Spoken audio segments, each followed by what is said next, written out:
नमस्कार, मैं पुष्पन गुप्ता आपका अपने यूट्यूब चैनल मैथ विद पुष्पन पर स्वागत करता हूं। जैसा कि आपको 12th में मैं अवकलन पढ़ा रहा था, तो अवकलन समाप्त हो चुका है। आई होप, मैं आशा करता हूं कि आप लोगों ने क्वेश्चन जो भी हैं अवकलन के कर लिए होंगे। अगर आपको किसी क्वेश्चन में दिक्कत है तो आप मुझसे पूछ सकते हैं, ठीक है। अब मैं आज उसी के आगे आपको अवकलन के अनुप्रयोग बताने जा रहा हूँ, ठीक है।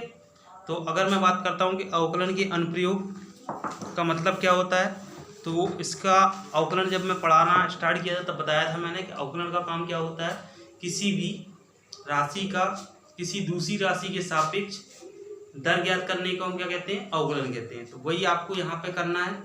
बस इसमें ये है कि आपको प्रैक्टिकल प्रॉब्लम रहेंगी आपके सामने और आपको अवकलन का प्रयोग पता करना है कि कैसे कहाँ प्रयोग करते हैं, ठीक है। इसी चीज़ को हम क्या बोलते हैं, अवकलन का अनुप्रयोग कहते हैं, ठीक है। सबसे पहले थोड़ा सा मैं आपको बैकग्राउंड बता देता हूँ, बाद में इस क्वेश्चन के बारे में बात करते हैं।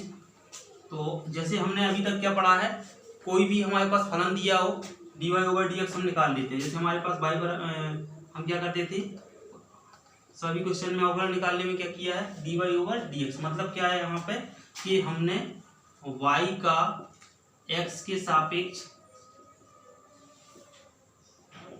परिवर्तन की दर ज्ञात की,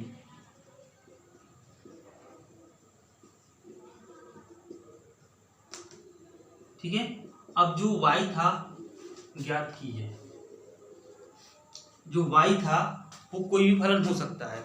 अब यहाँ पे ऐसा भी हो सकता है कि हम जो अब तक y लेते रहे हैं, अगर हमारे पास समय अंतराल के रिस्पेक्ट सापेक्ष पूछे तो हम वहाँ पे यहाँ पे y की जगह पे क्या ले लेंगे, t ले लेंगे, और ये क्या बन जाएगा हमारा dy/dt।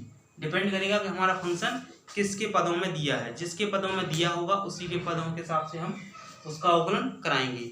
दूसरी चीज इसमें हम और भी कुछ ज्ञात कर सकते हैं अवकलन के अनुप्रयोग में। जैसे हमारे पास कुल आय दी हो तो हम वहां से सीमांत आय निकाल सकते हैं, या कुल लागत दी हो वहां से सीमांत लागत ज्ञात कर सकते हैं। वो मैं आपको आगे बताऊंगा।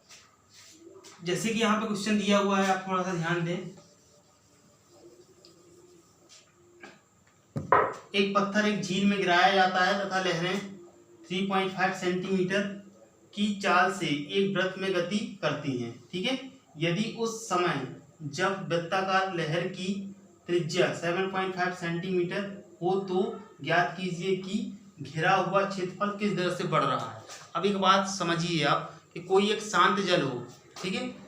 शांत जल में क्या होगा, हम पत्थर गिराते हैं तो देखा होगा तुम्हारा, पहले जहाँ हम गिराएंगे वहाँ से थोड़ा सा बड़ा होगा, फिर और एक आगे लहर बनती जाएगी, फिर बड़ा होगा, उससे आगे फिर बनता जाएगा। मतलब वो लहर जो होती है, मतलब जब हम पत्थर गिराएंगे तो एक सर्कल बनता है, वो सर्कल धीरे धीरे क्या होता है, बड़ा होता चला जाता है। तो वही पता करना है कि वो किस दर से बढ़ रहा है, ठीक है। तो अब यहाँ पे हमें बात ये देखना पता करना होता है कि दिया क्या है। सबसे पहली बात, जैसे यहाँ पे लिखा है एक पत्थर झील में गिराया जाता है, तो इससे अपना कोई मतलब नहीं है। तथा लहरें 3.5 सेंटीमीटर प्रति सेकंड की चाल से एक वृत्त में गति करती। अब यहाँ ध्यान दो, जैसे यहाँ पे हमने क्या लिया हुआ है, लहर कितने उससे बढ़ रही है, चाल दिया हुआ है। तो चाल हमारा क्या होता है, अगर हम वैसे बात करें तो b बराबर क्या होता है आपका, b को हम चाल बोलते हैं, ठीक है। और अगर हम इसको, हमारे पास अगर क्या दिया हो dx/dt, मतलब स्थिति दी हो, तो हम इसको क्या पढ़ते हैं, dx/dt, या फिर यहाँ पे ds/dt पढ़ते हैं। तो इसका मान दिया हुआ है उसने कितना, 3.5 सेंटीमीटर पर सेकंड। देखो इसको हम b लिखेंगे तो b से हमारा काम नहीं चलने वाला, क्योंकि हमें यहाँ पे अवकलन का प्रयोग करना है। तो हम इसको भी क्या लिखेंगे, ds/dt, मतलब चाल के फॉर्म में लिखेंगे। थोड़ा सा और एक चीज समझ लो कि जैसे हमारे पास कोई भी स्थिति दी है x, ठीक है। अगर हम इसका अवकलन कराएंगे ds/dt, तो ये आएगा dx/dt। इसको हम क्या बोल सकते हैं, वेग बोल सकते हैं, ठीक है। अब एक बात, क्योंकि तुम्हें पता है कि जो वेग चाल होता है या वेग होता है वो क्या होता है, विस्थापन परिवर्तन की दर को हम क्या कहते हैं, वेग कहते हैं, या फिर दूरी परिवर्तन की दर को हम क्या कहते हैं, चाल कहते हैं। तो यहाँ पे हमने दूरी ऐसे लिया, परिवर्तन की दर dt हो गया, तो ds/dt क्या बन गया, वेग। अगर हम एक बार और इसका परिवर्तन निकाल दें, v²s/dt², या इसको हम बोल सकते हैं dv/dt, ये हमारा क्या बन जाएगा, त्वरण बन जाएगा, ठीक है। त्वरण हमारा दो प्रकार का होता है, एक तो हमारा मंदन होता है, दूसरा हमारा क्या होता है, त्वरण ही होता है। त्वरण मतलब जो अगर हमारा त्वरण प्लस का है तो वो एक्सीलरेशन बढ़ रहा होता है, और अगर त्वरण माइनस का आ रहा है इसका मतलब मंदन है, उसमें मतलब क्या हो रहा है, चाल जो है हमारा जो भी व्हीकल होगा उसकी चाल घट रही होती है। ठीक है, तो वो डिपेंड करता है हमारा साइन पे। तो हम यहाँ पे दो चीज जाने, एक तो बी को हम क्या लिख सकते हैं, डी एस बटे डी टी, और ए को क्या लिख सकते हैं, या तो डी बी बटे डी टी या फिर D square S upon D T square. जैसे हमें जरूरत पड़ेगी वैसे हम इसको लिखेंगे। ये आपको थोड़ा सा समझने वाली बात थी, इसमें मैंने बता दिया है आपको। जैसे अब क्वेश्चन में क्या दिया है आपका, D S upon D T का मान दे दिया अपन को 3.5 सेंटीमीटर पर सेकेंड। फिर आगे कह रहा है कि यदि उस समय जब वृत्ताकार लहर की त्रिज्या, तो यहाँ पे क्या दे दिया, त्रिज्या मतलब आर दिया है, और यहाँ पे भी आपको क्या लेना पड़ेगा, डी आर बटे डी टी, क्योंकि उसने एस ना लेके पोजीशन को क्या लिया है, आर, तो आप भी यहाँ पे क्या लेंगे, आर, और ये बन जाएगा इसका किस समय पूछा है, जब आर कितना है, 7.5 सेंटीमीटर। तो बताना है कि घिरा हुआ क्षेत्रफल, तो वृत्त का क्षेत्रफल क्या होता है आपका, क्षेत्रफल होता है आपका ए बराबर पाई आर स्क्वायर। ठीक है, ये आपका वृत्त का क्षेत्रफल हो गया। अब इसी की दर निकालना है, मतलब हमें क्या करना है, जो क्षेत्रफल दिया है उस क्षेत्रफल का समय के सापेक्ष क्या करना है, अवकलन कराना है। तो यहाँ लिखेंगे टी के सापेक्ष अवकलन करने पर,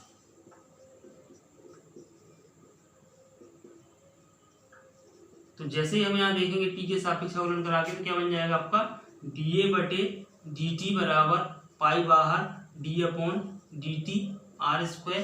तो ये D A upon D T तो यही रहेगा, लेकिन इसको क्या लिख सकते हैं हम, 2r, पावर आगे पावर में से एक कम, लेकिन r का अवकलन कराएंगे t के रिस्पेक्ट में, क्या बन जाएगा, डी आर बटे डी टी। ठीक है, अब यहाँ पे हम क्या कर सकते हैं, जो हमारा r का मान दिया है वो रख दे, और जो यहाँ पे D R upon D T का मान दिया है वो रख दे, तो हमें पता चल जाएगा कि हमारा क्षेत्रफल किस दर से बढ़ रहा है या घट रहा है। अगर यहाँ माइनस आ रहा होता है तो इसका मतलब घट रहा है, यहाँ प्लस आ रहा है तो इसका मतलब क्या है, आपका बढ़ रहा है। ठीक है, यहाँ से आप बता सकते हैं, साइन देख के घटना और बढ़ना दोनों ही हम बता सकते हैं। चलिए, तो यहाँ पे हमारा पाई तो पाई समान रहेगा, या इसको हम लिख सकते हैं 22/7, 2 इंटू आर का मान कितना दिया है आपका 7.5, और D R upon D T का मान कितना है आपका 3.5। ठीक है, अब थोड़ा सा अगर हम ध्यान दें तो ये 7 से कट जाएगा, 7 पंच 35.5 बचेगा, 5 दूनी 10 हो गया, मतलब 1 आएगा, और यहाँ पे हो जाएगा आपका 22 गुणा 7.5। इससे आप गुणा करा के जो भी आपका आंसर आएगा वो आप लिख सकते हैं। ठीक है, अगर ध्यान दें 7.5 का गुणा 2 में कराएंगे तो 5, 15 आएगा, एक हासिल आएगी, फिर 7.5 का 2 में गुणा कराएंगे तो 7.5, फिर 15 हासिल एक थी आपकी, 15 ये कितना हो गया 16, एक अंक बाद दशमलव का, तो ये कितना आ जाएगा आपका 16.5। एक बार आप चेक कर लेना, सॉरी ज़्यादा आने वाला है कहीं ना कहीं आपका, हाँ यहाँ गलती हो रहा है, 15, 7.5 का गुणा 2 में होगा 15 होगा, 15 की 5 आ गई, हासिल आई 1, 7.5 फिर 15 होगा, फिर आपका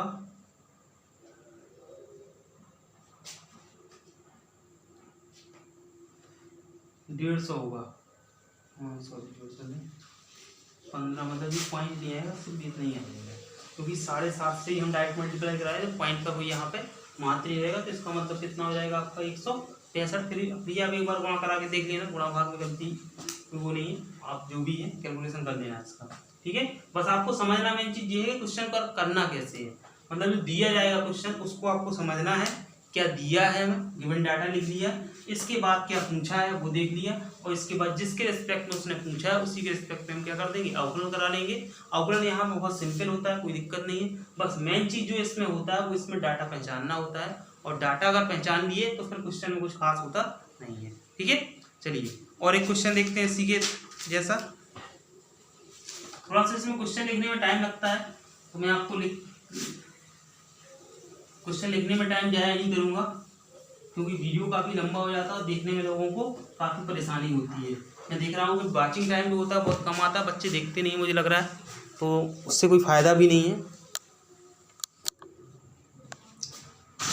चलिए अगला क्वेश्चन देखते हैं आपका, जैसे दिया है यहाँ पे एक गोलाकार गुब्बारे का परिवर्ती व्यास इतना दिया है, इसका x के सापेक्ष आयतन के परिवर्तन की दर ज्ञात करना है आपको। ठीक है, चलिए मैं आपसे कह रहा था कि आप लोग कुछ वीडियो जो है देखते हैं शायद थोड़ा बहुत और उसके बाद उसको हटा देते हैं। मुझे लगता नहीं उससे कोई आपका फ़ायदा होने वाला है। अगर आप 12th में हैं और उसको अच्छे से देखना चाह रहे हैं, क्वेश्चन करना चाह रहे हैं, तो आपको इसको देखो और उससे आपके क्वेश्चन मैक्सिमम बन जाएंगे।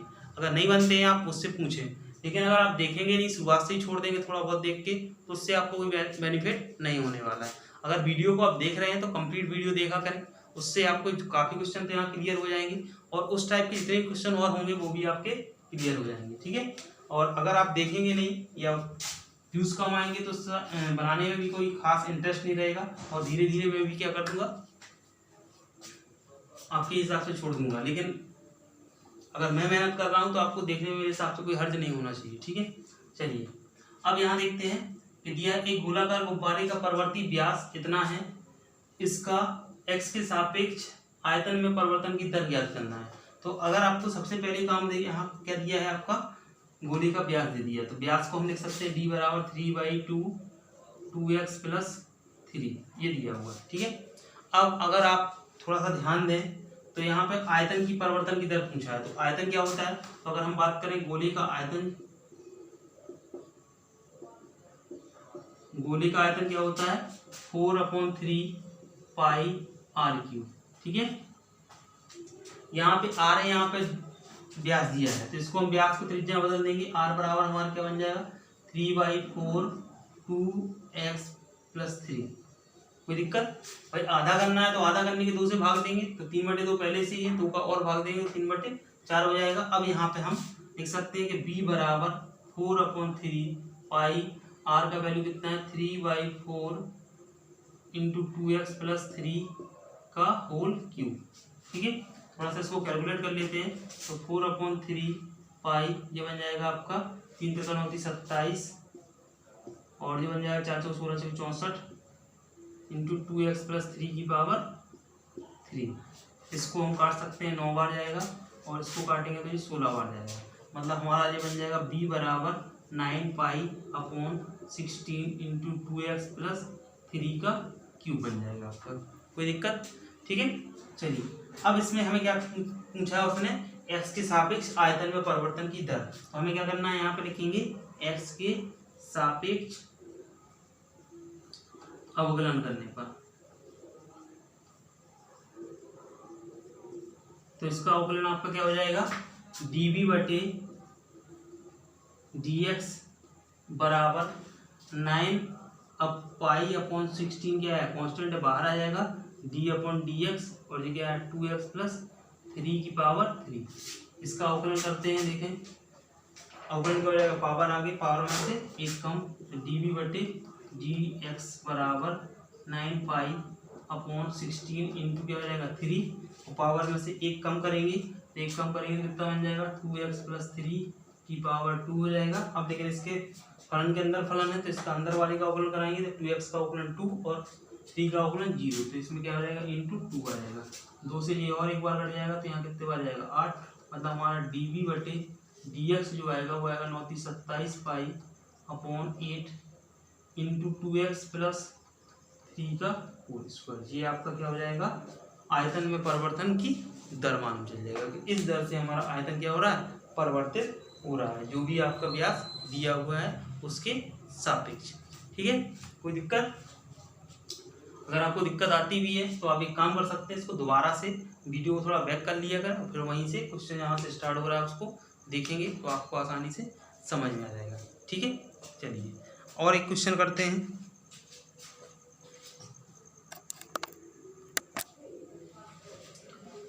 चलिए क्वेश्चन दिया है आपका, एक घन का आयतन 9 cm³ पर सेकेंड की दर से बढ़ रहा है। यदि इसके कोर की लंबाई 10 सेंटीमीटर है तो इसके पृष्ठ क्षेत्रफल किस दर से बढ़ रहा है, ये आपको दिया पूछा हुआ है। मतलब आपको दिया क्या है, dv/dt का मान दिया है आपका 9 cm³ पर सेकेंड और एक चीज और दिया है उसमें कोर दे दिया, मतलब a बराबर 10 सेंटीमीटर दे दिया है। पूछा क्या है आपसे ds/dt का मान पूछा है। ठीक ठीक है। ये आपको यहाँ से मालूम चल रहा है कि इसके पृष्ठ क्षेत्रफल किस दर से बढ़ रहा है, ठीक है। अब आपको एक चीज समझना है यहाँ पे कि आयतन क्या होता है इसका, आयतन B बराबर होता है घन का आयतन कितना होता है AQ, ठीक है। और घन का पृष्ठ क्या होता है आपका S बराबर 6a²। ये आपके दोनों चीज होते हैं। एक ही जगह आप हम x भी मान सकते हैं, कुछ भी दे सकते हैं, उसमें हमारी कोई दिक्कत नहीं है, क्योंकि यहाँ दिया तो है नहीं है, तो हम कोण को कुछ भी अपने तरफ से ले सकते हैं। तो मैंने यहाँ पे a लिया है, तो आयतन कितना हो जाएगा AQ, S कितना हो जाएगा तुम्हारा, मतलब जो पृष्ठ क्षेत्रफल है वो S बराबर 6a²। यहाँ लिख सकते हैं आयतन और ये है घन का पृष्ठीय क्षेत्रफल, ठीक है। चलिए अब देखो मान किसका दिया है dv/dt का, तो हम क्या करें सबसे पहले इसी को अवकलित करा लेते हैं। तो यहाँ पे लिखेंगे b बराबर AQ, यहाँ पे लिखेंगे t के सापेक्ष अवकलन करने पर, तो ये बन जाएगा आपका dv/dt बराबर d/dt AQ, ठीक है। अब यहाँ पे हो जाएगा dv/dt बराबर AQ का अवकलन कितना हो जाएगा 3a², और जो हो जाएगा dA/dt, जैसे इसका मान मानो में वो रख देते हैं। dv/dt का मान कितना है 9, और a का मान कितना है 3 × a 10 का होल स्क्वायर, और ये आपका कितना आ जाएगा dA/dt। तो यहाँ से हमारा dA/dt की अगर हम बात करें तो हमारा हो जाएगा 9, 3 से इसको काट देंगे 3, और ये कितना होगा 3/100 आ जाएगा आपका। कोई दिक्कत है यहाँ पे। अब इसके बाद आपका यहाँ पे क्या दिया है S, हमें ये तो इक्वेशन इसको हम फर्स्ट मान लेंगे, और यहाँ से अगर हम S की बात करें तो S बराबर 6a², तो यहाँ भी t के सापेक्ष अवकलन करने पर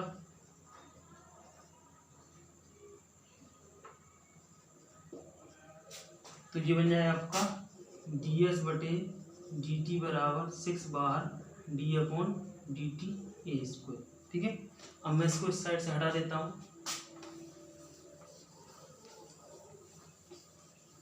तो ये बन जाएगा आपका ds/dt बराबर 6a² कितना हो जाएगा 2a, और a का कितना हो जाएगा dA/dt। अब dA/dt का मान हमारे पास है, a का भी मान है, तो 6 × 2 × 10 अपॉन इंटू कितना हो जाएगा तुम्हारा इसका 3/100। तो यहाँ से एक चीज़ कैंसिल हो जाएगा 10 से 10, और ये बन जाएगा आपका 3 दूनी 6, 6 का गुणा 6 में 36/10, 10 से भाग देंगे 3.6, मतलब जो हमारा पृष्ठीय क्षेत्रफल है वो इस दर से क्या हो रहा है। अब यहाँ पे क्या रहेगा आपका cm²/सेकेंड, ये रहेगा।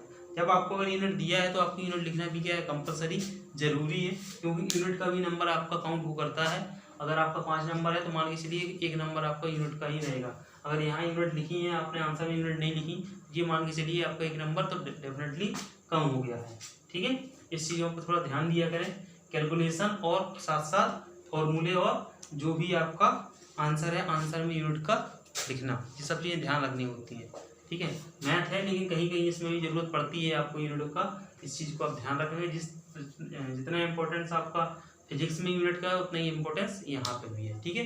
तो एक टाइप का मैंने आज क्वेश्चन आपको करा दिया है इसमें, और जितना इसमें थोड़ा सा दिक्कत आती है क्योंकि इसमें क्या है प्रीवियस नॉलेज की ज़रूरत पड़ती है। प्रीवियस नॉलेज सेंस होता है कि जो भी आपने अब तक यहाँ पे 11वीं तक पढ़ा है उसमें आपका ये जो फॉर्मूले यूज हो रहे हैं ये लगभग ये आपके किसके यूज हो रहे हैं, जो भी आपने क्षेत्रफल पढ़ा होगा, या चाहे तुम्हारा वो घन का क्षेत्रफल हो, चाहे तुम्हारा वो बेलन हो या शंकु हो, या फिर तुम्हारा जो वृत्त है, ये सारी चीज़ें जितनी भी कैविटी होती हैं उन सबका आपको क्षेत्रफल आना चाहिए और आयतन आने चाहिए, पृष्ठीय क्षेत्रफल भी पता होने चाहिए, तब जाके इनका जो अवकलन के अनुप्रयोग के क्वेश्चन होते हैं वो आप कर पाएंगे, ठीक है।